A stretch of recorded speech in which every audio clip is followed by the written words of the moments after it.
Okay, Shelly, if you would just tell us a little bit about what's happened to you during the last year since we met.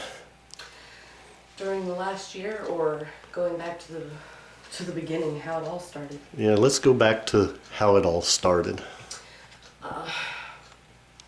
Not exactly sure that there was one event that started all of it, but I remember probably being about 6 or 7 years old and being in the grocery store with my mom and falling and hitting my head on the concrete and hitting it pretty hard.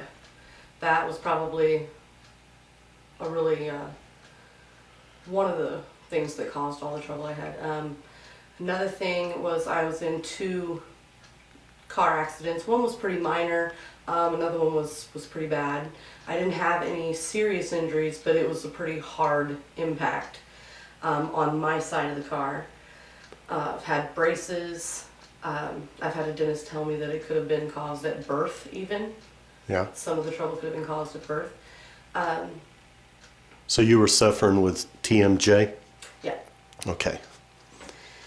And I had been experiencing a lot of sinus trouble, always constant pressure in my face that I assumed was sinus trouble. Right. Had been to ear, nose, and throat specialist, my regular doctor to begin with, who told me it was stress, that all of my anxiety and depression was caused by stress, and that's where the pain was coming from, was from the depression, not the other way around.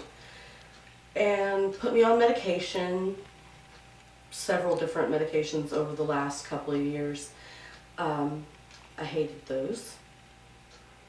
Sent me to an ear, nose, and throat doctor. They did CAT scans, they did MRIs, x-rays, told me I probably needed sinus surgery to relieve the pressure in my head. From there, back and forth to my regular doctor. I started having pain in my neck and my shoulders. Would constantly be walking around rubbing my neck, rubbing my shoulders, always in pain. And a lot of it I just didn't even realize that I would do it. Other people would tell me, you know, you're always rubbing your neck. What's the matter? And oh, it's just a habit, you know, it's nothing. I always had pressure in the top of my head. Yeah. Constant. Never went away. And it got to the point where I just got kind of used to it. And How long would you say that you had that pressure in your head? Probably about 3 or 4 years. Continuous. It never went away. And that was one of the reasons why they started sending me to the ear, nose, and throat doctor, because I was constantly in the doctor's office complaining about the pain. And they were telling me, oh, it's in your head, all right, you know, it's all mental.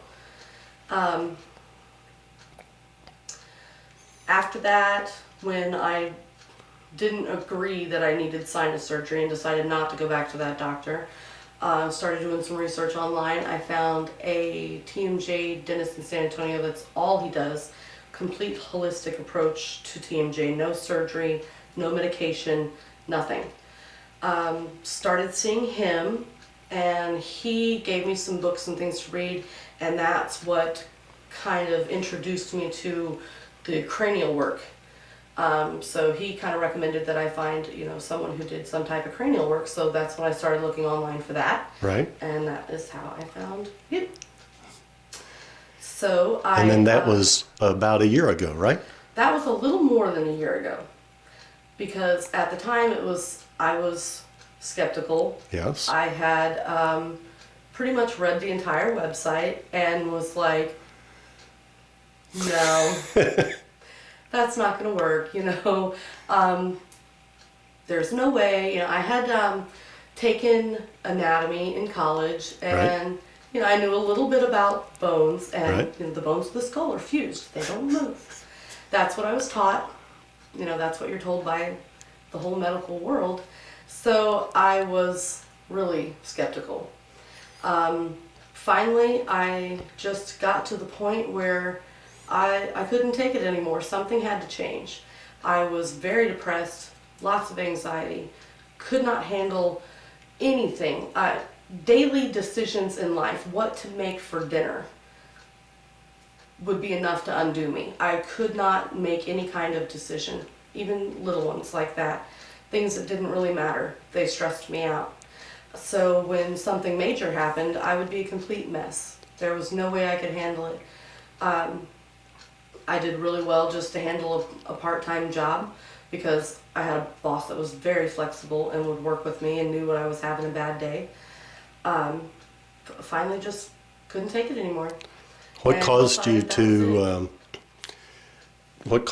to make the phone call?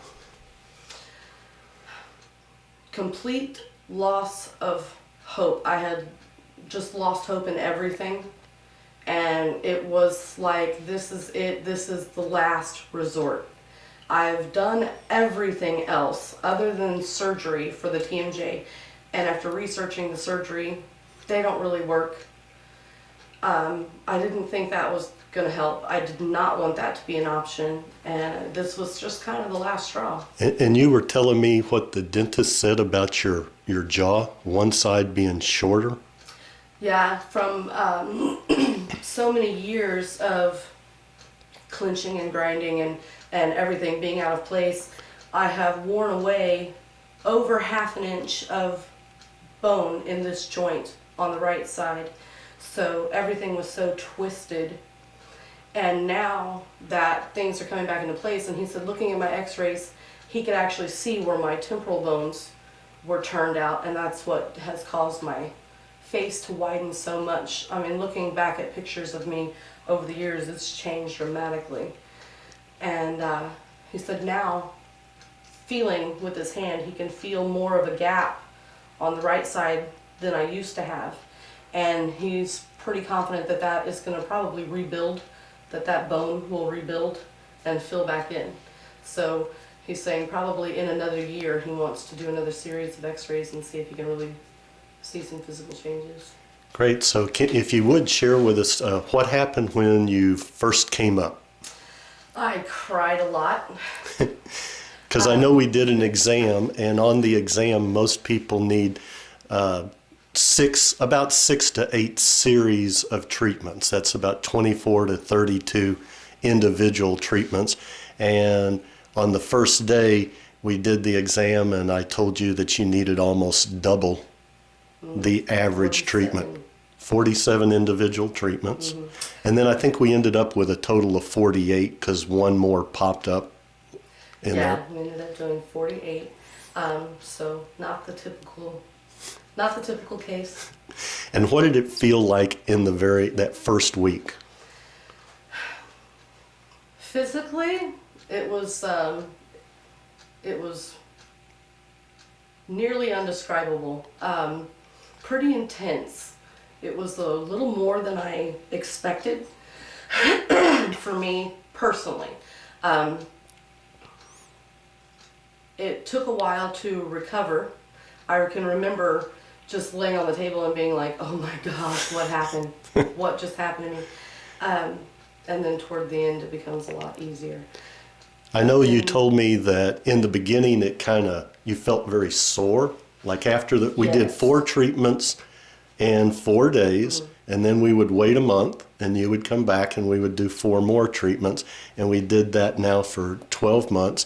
And I remember after the first week, you went home and you started keeping a journal. Can you tell us about? Yeah, everything hurt, and I was like, there's no way this is gonna work. I feel just as bad, if not worse, than before. I felt like, here I'm getting sick now, what's going on? Still just really low, really depressed, just working out a lot of emotional baggage that I had. And I didn't realize at the time that that's what I was doing, but I just felt like, it's just not gonna work. And I remember that you told me that you wrote like 14 pages in your journal of how bad everything was after you got home. Yeah, and you were not left out of that either. And a few days went by. I started feeling a little bit better, not quite so down, and I just kept telling myself, I've got to give it another chance. I can't make a decision after just 1 week. I didn't start feeling this bad overnight. It took time to get to this point. So I'm not going to start feeling better overnight. It's going to take time. And I remember just saying, okay, I'm going to go back and I'm going to go have another series. So I did. And afterwards, coming back home a couple of days later, hit another low spot. Going through again, this is just, it's not helping. How come I still feel this bad? Why am I still so down? Why do I, I'm still hurting? But I noticed it wasn't quite as bad because I didn't fill up nearly as many pages. And I seemed to feel better faster. And it was like, well, okay, maybe it is going to help. Maybe it's just going to be really slow. And with my case being a little bit worse than average, I kept telling myself, I have a little bit further to go than most people, so it's Right. going to take me a little longer. And eventually, I actually just quit writing in the journal without even realizing it. I wasn't writing in it anymore, where it was almost daily. And now I haven't touched that thing in months because I started living my life again. I'm just got back into doing things that I enjoy and just living life. I didn't have time to sit and feel sorry for myself. I didn't need to anymore. So, if you would just tell us what's happening with your headaches and your pain and your neck pain and all that stuff. Here we are a year later. No neck pain whatsoever. I can completely turn my head now, which I couldn't do before.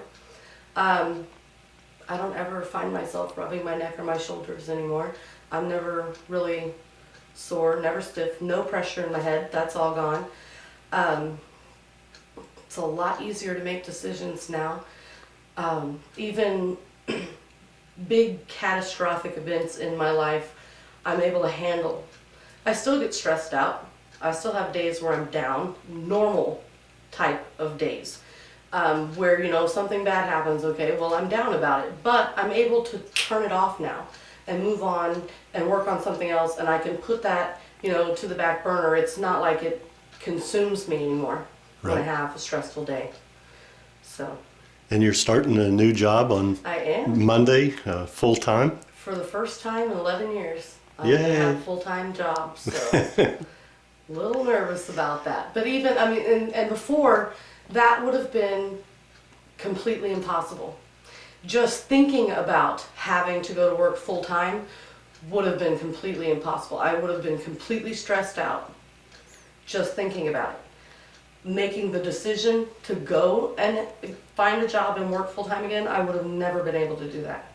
Now I'm not really nervous about nervous because it's a change, but not really concerned. It's more of an excited nervous. I'm looking forward to this. I'm really, really happy about it. In summary, anything that you'd just like to tell the people, the potential patients that have headaches or head pressure or TMJ that have gone to 10, 20, 30 doctors and they've lost hope and even thinking of that they just can't go on like this anymore? Yeah, I've been there. I have been in that exact moment. And I've been to all the doctors, and I've had all the tests done. And I had acupuncture and all that done a couple of times too. I'd forgotten about that. I had lost hope. And I would get online and just search for any kind of relief and had given up. I figured I've had everything done. What else is there? When I came across the website and remembered thinking, it's too good to be true, but what have I got to lose? I've already given up everything. So what's one more thing? At least this way in the end, when I decide I've had enough, I'll know that I've tried everything. And I'm really glad. Great. Really, really glad. Well, thank you.